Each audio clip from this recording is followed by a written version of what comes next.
Hmm. Kain ka lang ang kain. Sarap yan, di ba? Ay, kuya, ikaw mo bantog ka, Ondra. Kabalo ko, miss mo na talaga tong pagkaing probinsya, lalo na yung mga gabi. Naku, kuya, pag nakauwi ka talaga ng probinsya, naku, mabubusong ka talaga sa mga pagkain doon. Alam mo naman na libre lang tayo sa mga... Ay, teka lang. Francis, ano to, ha?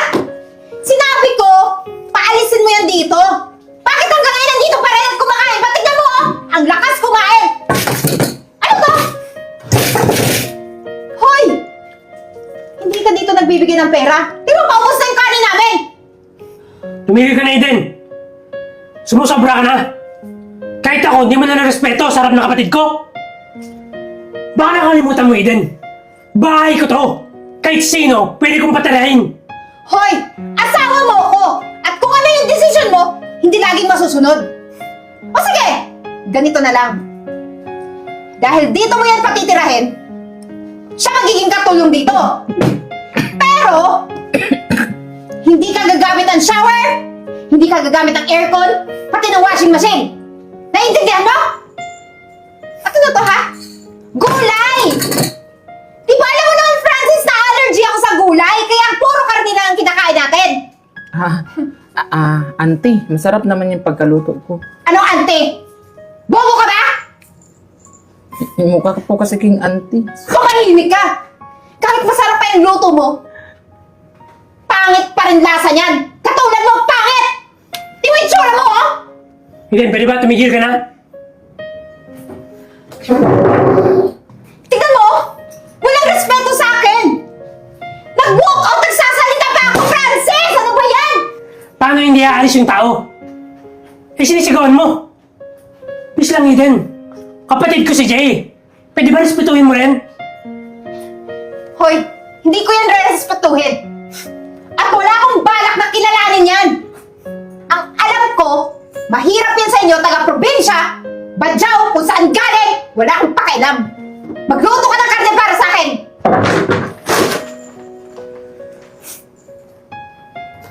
Maganda mag-farm dito. Tao. Ay! Attorney!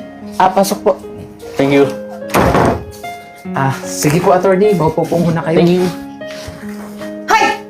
Sino naman itong pinapasok mo dito? Sino ba to, ha?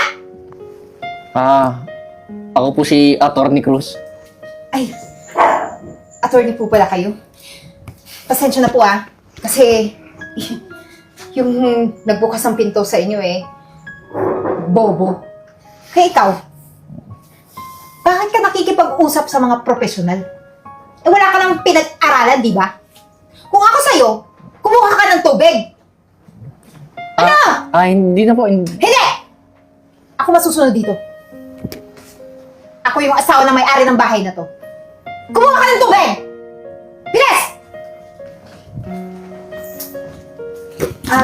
Attorney. Magandang araw po pala ulit. Pasensya na hindi ko kayo nabati kanina. Ano po pala yung pakay niyo dito? Si Oh, Francis. Tony, musta ka na? Ayos naman. Ano po bang sadya natin? Attorney ba? Ay! Sorry po, attorney. Hoy!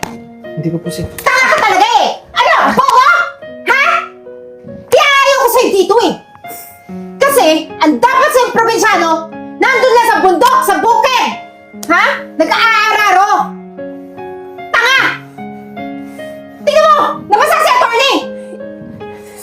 Ma'am, excuse me lang Yung sinasabi mong tanga, siya lang naman yung isa sa pinakamayaman sa probinsya nila. At mas mayaman pa siya kaysa kay Francis. Hoy! Nagpapatawa ka ba, attorney? Paano yan magiging mayaman? Tignan mo nga, Mukha ng kabayo! Tama na, Eden. Totoo ang sinabi ni attorney. Bakit? Dahil ba ganito yung itsura ko?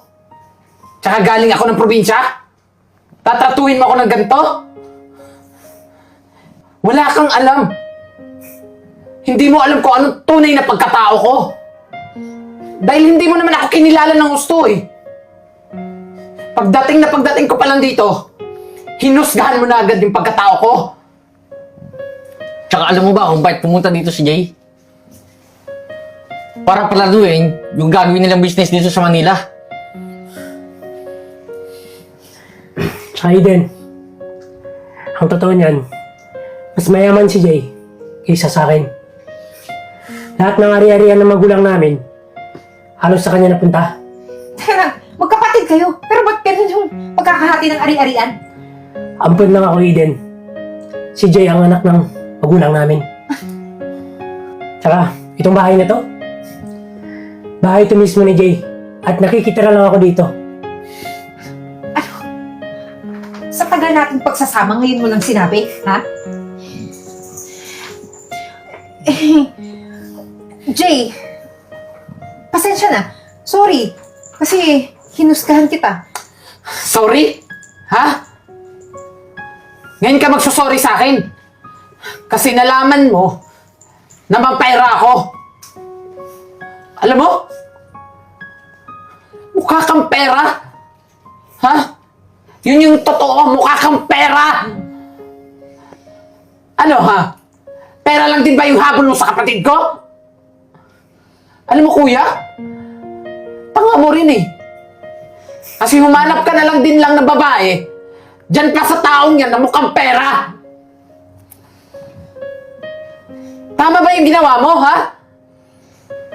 Yung mga husga ng kapwa? Yung mga maliit? Humingi na ako sa'yo ng sorry, di ba? Bakit hindi mo na lang tanggapin? Para magbati na tayo. Ano kuya? Gugustuhin mo pang makasama yung babaeng yan? Na ganyan yung ugali? Mapagbataas? Mapanghusga? Alam mo, Eden, nung kumakain kami kanina, pinalagpas ko yun. Pero ngayon, nung nilalait-lait mo yung kapatid ko sa harap ni attorney, talagang hindi ko yung palalagpasin. Teka, anong ibig mo sabihin, ha? Kunin mo na lahat ang gamit mo at umalis ka na! Jay, maawa ka sa akin. Di ba bahay mo to? Huwag mo akong palayasin. Wala akong ibang mapupuntahan. Wala akong pakialam. Tsaka wala kami pakialam. Mas hindi namin gugustuhin kung manatili ka dito sa bahay. Lalo na wala kang utang na loob. Sabi, nagtutulungan niyo ko. Ha? Humanda kayo. May araw din kayo!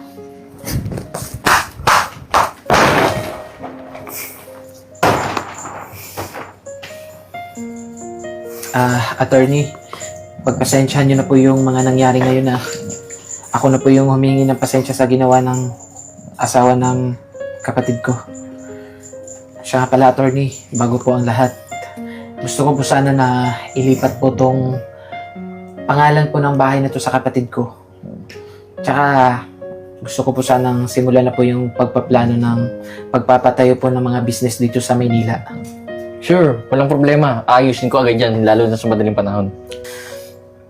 At tsaka, attorney, gusto ko po sana na i-process na po yung mga papeles tungkol sa mga ari-arian ko po na 50% na mapupunta po dyan sa kapatid ko.